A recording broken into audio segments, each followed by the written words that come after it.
So I lost my voice last week, so I'm going to use the microphone. Hopefully our discussion will be a little more succinct than the title. But Matt and I are excited to share with you today. Just want to talk to you about the journey that our team has taken as internal business advisors, really as our mandate has had to evolve to help our business as it's really experienced a lot of changes in the industry.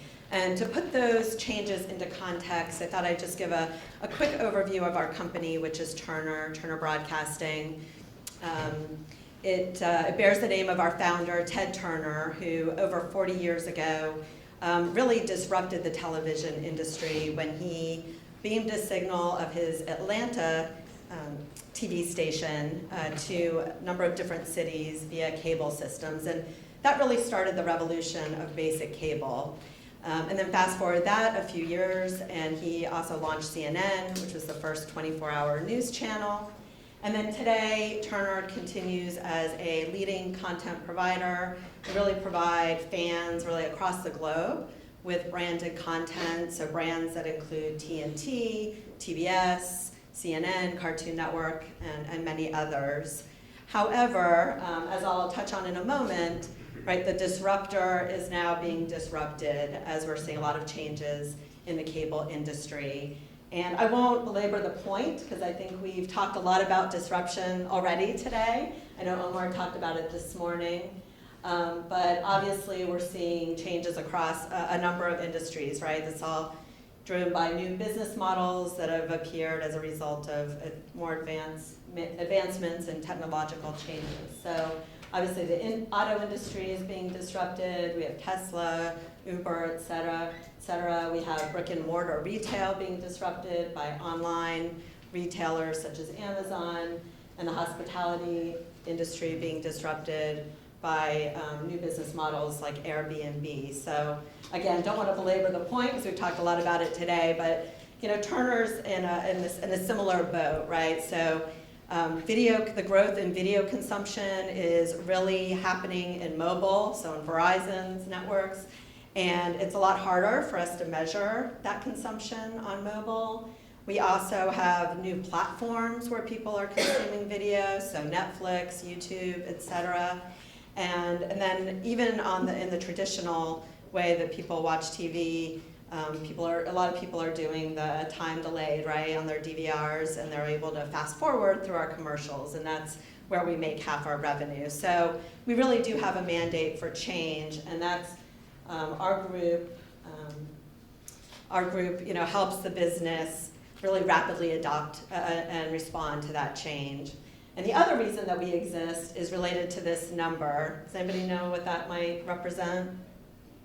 So this is really $125 billion, and that's really the projected global spend on management consulting services. So part of our value proposition is clearly cost avoidance, right? So Turner does hire external management consultants, but we kind of bring down some of that cost by having our internal group. So who is Business Improvement? Not the snazziest brand name, but we are Turner's internal consulting organization.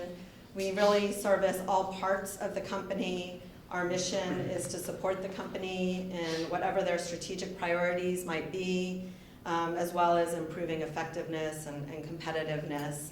And we really think of ourselves as creative problem solvers. And that's not just a tagline, it's really necessary because as internal consultants, we only have one client. And so our projects are largely bespoke.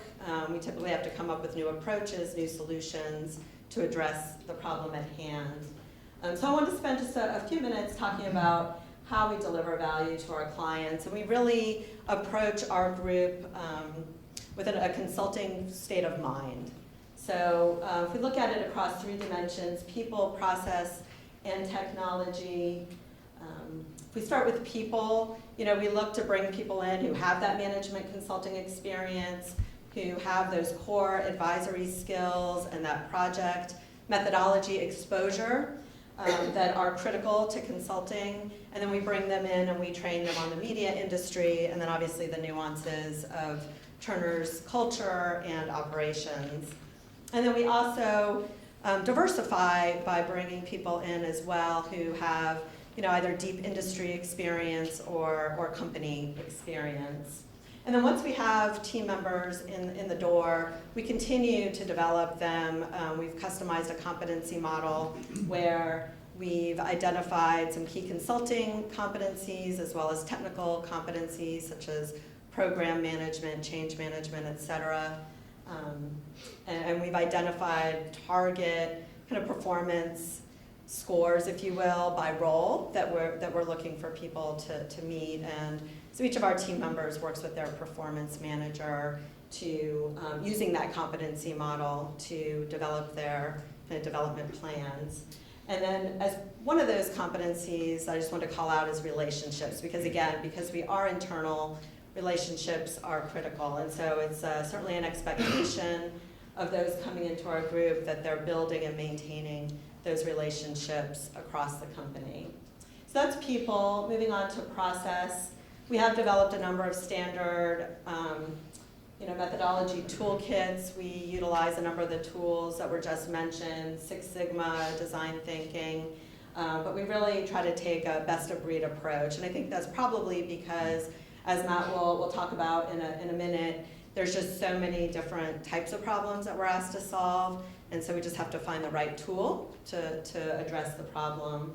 And then for resource management, we do track our time. We don't bill back our internal clients, but we do think it's important to really make sure that we're managing our time, focusing on the most strategic needs of the business, as well as making sure that we're spending time, just developing our own practice internally. And then finally, technology.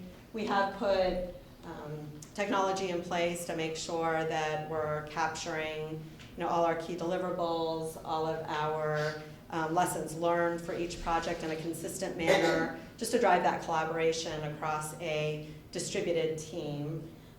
And then again, we use the time tracking to make sure that we're not focusing too much on one specific area of the business over time. And then when it comes to analytical tools, we are leveraging a lot of the Microsoft Office suite, as well as tools like Tableau if the problem needs that type of analytical analysis. So just really quickly, we're an internal consulting group, and really the reason that we're at Turner is to help the company kind of work through this disruptive change, to avoid costs of having to go outside. This is a little bit about how we kind of manage our practice, really have it as we think of it as an in-house consulting firm, if you will. And I'm going to hand it over to Matt, who's going to talk a little bit more about what we do and how we've evolved. So Marsha talked a lot about kind of who we are as a group today, and I wanted to quickly walk you guys through a brief evolution of the team, and then walk you guys through a couple of examples of the projects that we focus on.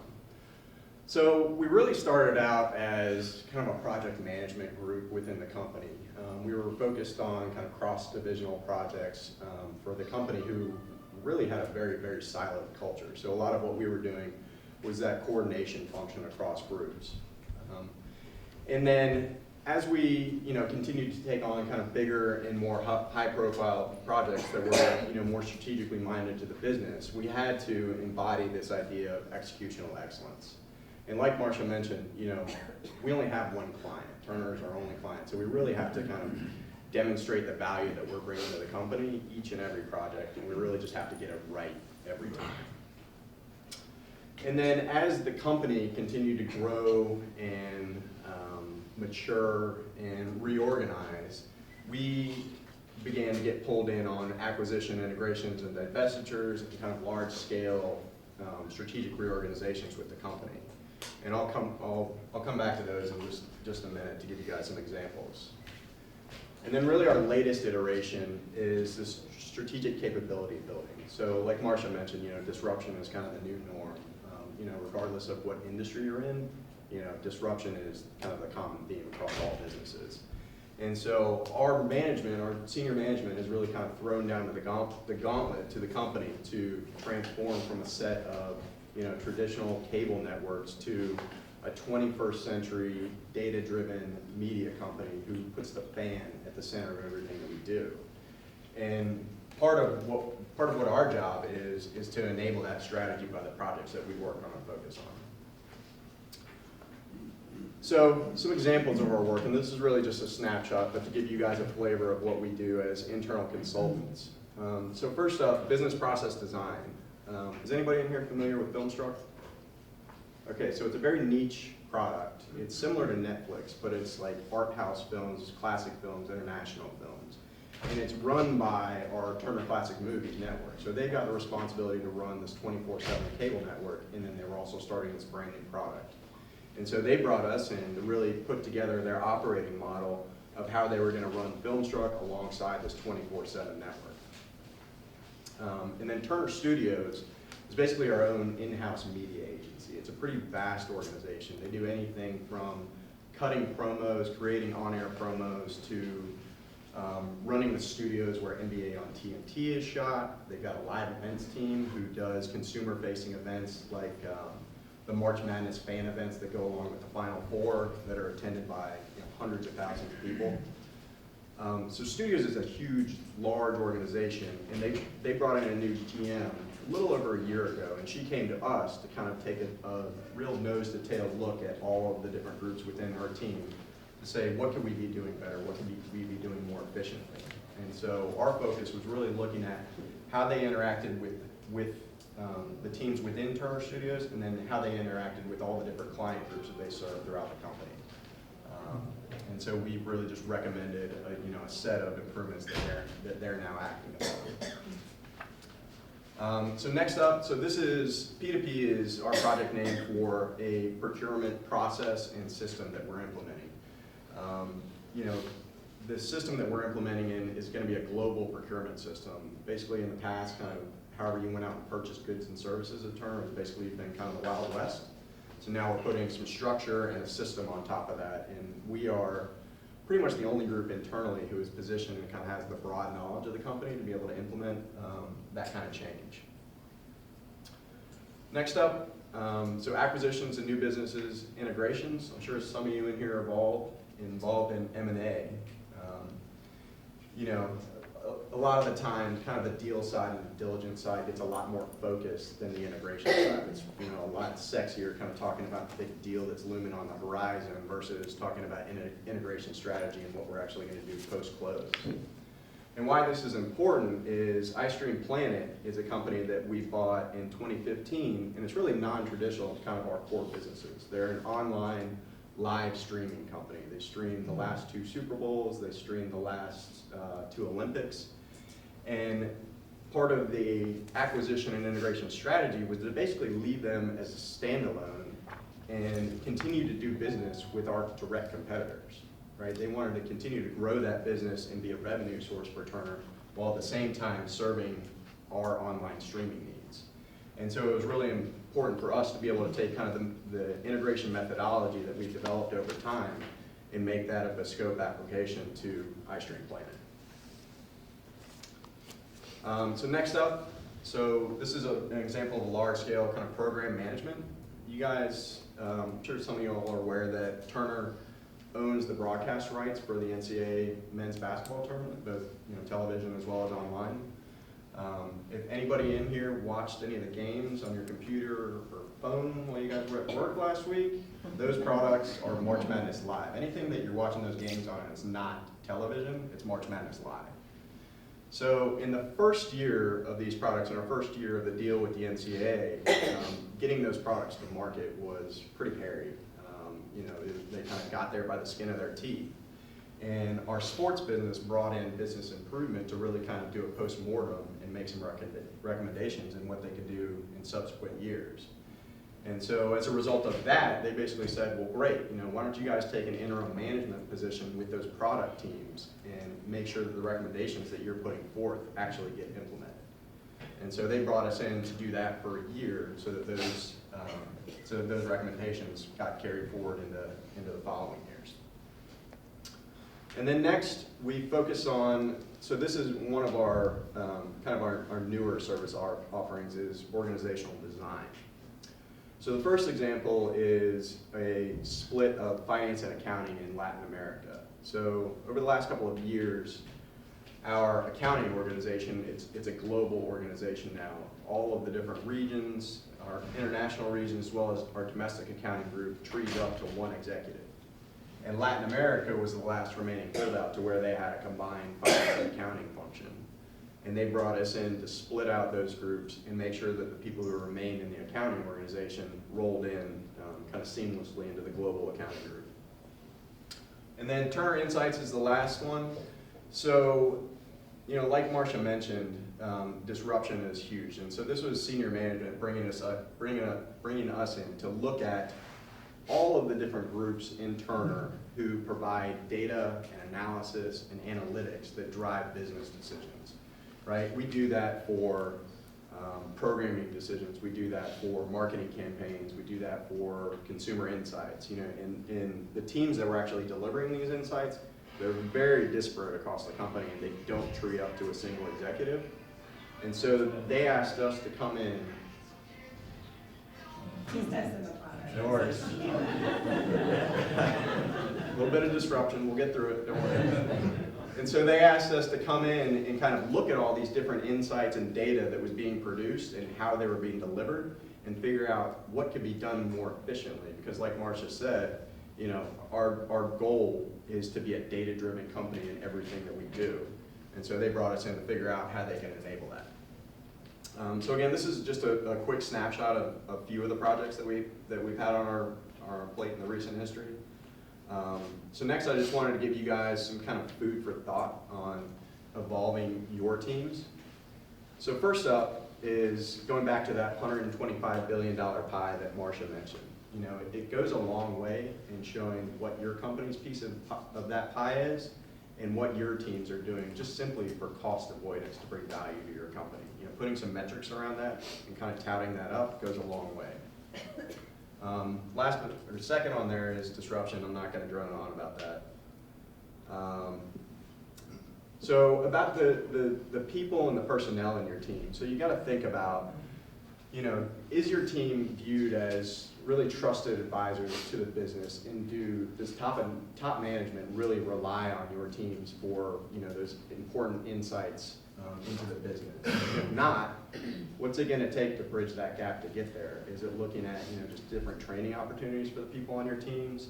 Is it looking at sourcing talent from, you know, maybe talent pools that you don't traditionally look at, like consulting groups or maybe different industries?